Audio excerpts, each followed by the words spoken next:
प्रभारी मंडळ कृषी अधिकारी माझ्याकडे दिलेला विषय यांत्रिकीकरण मोका तपासणी कशी करावी. तर आता महाडीबीटी अंतर्गत गेल्या वर्षी मोठ्या प्रमाणामध्ये लाभार्थी निवड होऊन आपण ज्या अगोदर न दिले एवढ्या शेतकऱ्यांना आपण महाडीबीटी अंतर्गत लाभ दिला. तर त्याच्यामध्ये आता सुरुवातीला आपण फर्स्ट कम फर्स्ट सर्वनुसार शेतकऱ्यांची जशी निवड होते त्यानुसार महाडीबीटी पोर्टलवर निवड झाल्यानंतर त्याची प्रोसिजर आहे.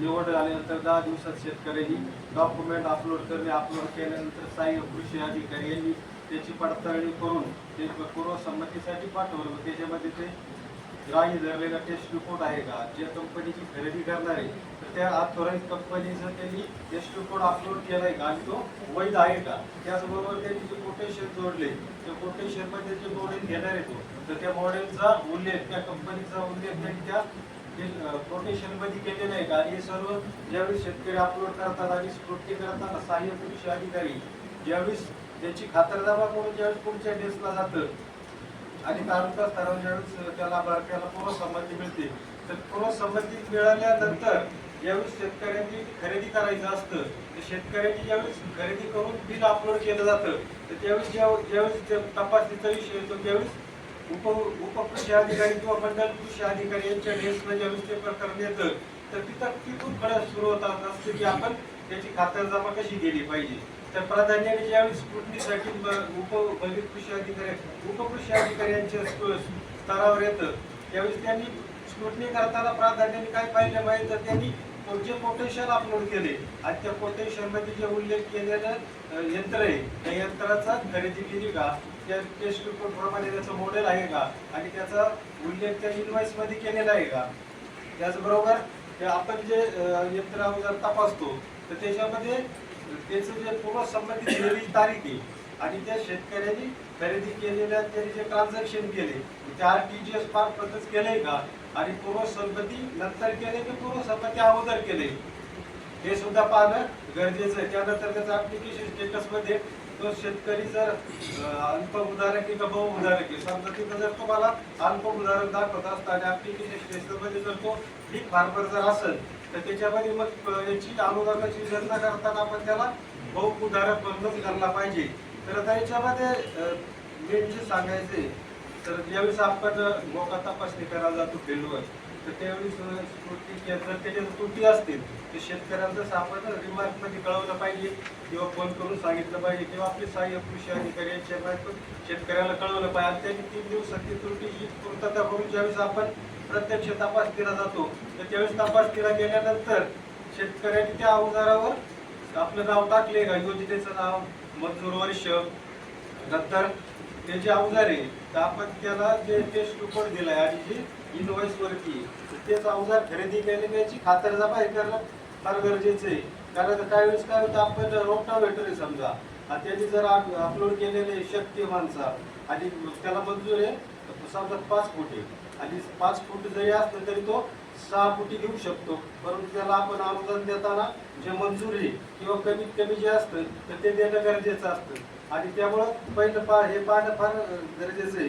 त्याचप्रमाणे हे सुद्धा खातरजमा केली पाहिजे त्या अवजार त्या कुटुंबामध्ये रिपीट झाले नाही पाहिजे. म्हणजे त्या कुटुंबामध्ये एक वस्तू एकदाच घेता येते जरी पत्नीच्या नावे लागलं आणि पतीच्या नावे काही जर खरेदी करतात तर परत नाव आले तरी परत खरेदी करतात. त्यामुळे हे सुद्धा खातरजमा करणं फार गरजेचं असतं की एकाच कुटुंबामध्ये ती वस्तू डबल जाणं गरजेचं नाही. दुसरी घटक जर असं दुसरा बाबा असेल तर घेऊ शकतात परंतु ती गोष्ट ते घेऊ शकत त्या डबल. आता याच्यामध्ये जे काही स्वयंचलित अवजार आहेत, यंत्र अवजार आहेत किंवा ट्रॅक्टर चलित अवजार आहेत. आता याच्यामध्ये ट्रॅक्टरचं जर मोका तपासणी करताना तर त्या ट्रॅक्टर HP किती आहे आणि त्याला मंजूर किती आहे तर त्याचं HP नुसार समजा काही वेळेस तो असतो 50 HPचा पण ज्यावेळेस तुम्ही RTOचं त्याचं पासिंग जर पाहिजे तो प्रत्यक्ष 47 HP असतो. त्यामुळे ह्या गोष्टी सुद्धा पाहणे गरजेचं असतं आणि ट्रॅक्टरमध्ये त्याचं इन्शुरन्स त्यांनी भरलेलं आहे का, इन्शुरन्सची तारीख काय, त्यानंतर त्याचं RC बुक आहे त्या RC बुकमध्ये शेतकऱ्याचं नाव बरोबर आहे का तर ह्या गोष्टी येतात ह्या पाहणंच गरजेचं असतं. आणि त्याच्यावरती जी प्लेट आहे तर त्या प्लेटवरती जे त्याचा चॅसिस नंबर आहे, इंजिन नंबर आहे किंवा त्याचं जे मॉडेल आहे त्याचं बरोबर आहे का याची सुद्धा खातरजमा करणं गरजेचं असतं.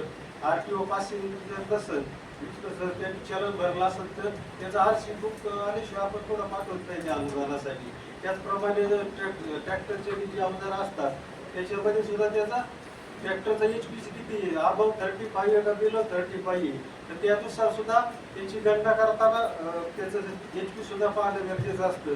आणि जरी त्यांनी जास्त किमतीचा जरी घेतला असला इनवाईज जरी जादा असेल पण आपल्याला त्याचं पूर्वसंमतीमध्ये सँक्शन फक्त झाली ही सुद्धा पाहणं गरजेचं असतं. आणि मंजूर जी रक्कम आहे त्या रकमेपेक्षा जादा आपण देऊ शकत नाही जरी वर्गामध्ये. तर त्यामुळे हे अल्प उदाहरण बहु उदाहरण त्याचं HP आणि ते मॉडेल कोणते यानुसार आपण त्याची गणना केली पाहिजे. त्याचप्रमाणे आता अवजार बँकमध्ये सुद्धा त्याला आहे ना शेतकरी ट्रॅक्टर जर असेल ट्रॅक्टर किंवा त्यासोबत आणि तीन अवजार घेणं गरजेचं असतं. आणि त्याचं रक्कम ही जर 10 लाखाच्या पुढे असेल तर त्यांनी नोंद करणं हे गरजेचं असतं. त्यावेळेस आपण पाहताना तपासणी करताना त्यांनी बोर्ड लावलंय का त्याच्यामध्ये त्यांनी सगळं दरपत्रक लावलंय का किंवा त्याच्याकडं सगळे रजिस्टर त्यांनी मेंटेन केलेले आहेत का तर या सर्व बाबी त्या ठिकाणी पाहणं गरजेचं असतं. आणि त्याच्यामध्ये आता ट्रॅक्टरची गणती करताना अवजार बँकेमध्ये त्याचा PTO किती त्याला फार मोठं आहे. त्याचं HP पेक्षा त्याचं जे अनुदानाची गणती 4VD का 2VD त्यानुसार त्याचं PTO किती 20 ते 30 का 30 ते जादा आहे त्यानुसार त्याची कॅल्क्युलेशन करावं लागतं ते. त्यामुळे अवजार बँकेमध्ये पाहताना ते फार महत्त्वाचं आहे. त्याचप्रमाणे आता काही ड्रोनवाले पण शेतकरी आहेत ड्रोन तर त्याच्यामध्ये जर सर्वसाधारण शेतकरी असं म्हणजे 10वी उत्तीर्ण तर त्याला 4 लाख आणि जर पदवीधर असेल तर त्याला आपण 5 लाख रुपये अगोदर देतो. मग अशा वेळेस इन केस समजा एखाद्याची मंजूर झालं पण त्यांनी जर ते चालवायचं जर ट्रेनिंग जर घेतलं नसेल त्याच्या कुटुंबातला मुलगा जरी असेल त्याचा त्यांनी जरी ते ट्रेनिंग घेतलं तरी ते चालतं. त्यामुळे ते ट्रेनिंग सुद्धा घेतलं गरजेचं असतं. आणि त्याच्यामध्ये UDI नंबर म्हणजे ते कंपनीकडून त्या शेतकऱ्याला ते ट्रान्सफर व्हावं लागतं. त्यामुळं ते सुद्धा पाहणं गरजेचं आहे. त्याचं मॉडेल नंबर असेल त्यानंतर त्याचं खरेदीचा दिनांक त्याच्यात त्याचं डिलिव्हरी कधी झाली त्याच्याकडं या सर्व बाबी. आणि कॉमन काय चुका होतात लोकांच्या कॉमन चुका काय जास्त होतात. आता एखादं मॉडेल आहे समजा रोटावेटर आहे त्याचं मंजूर आहे त्याला 6 फूट मंजूर असते त्यामुळे 60,000 दिसतं त्याला अनुदान. आणि शेतकरी घेताना घेतो की 5 फूट त्याच्यामध्ये अनुदानाची कॅल्क्युलेशन करताना त्याला 5 फुटाप्रमाणे 46,000 रुपये काढले पाहिजे. आणि त्याच्यात जर जायला पाहिजे 46 जायला पाहिजे पण आपल्या बघून काय होतं कधी कधी 60,000 मंजुरी आणि त्याचं बिल व्हायचं 1,20,000 असेल तर 50% 60,000 काढतात होत ते छान.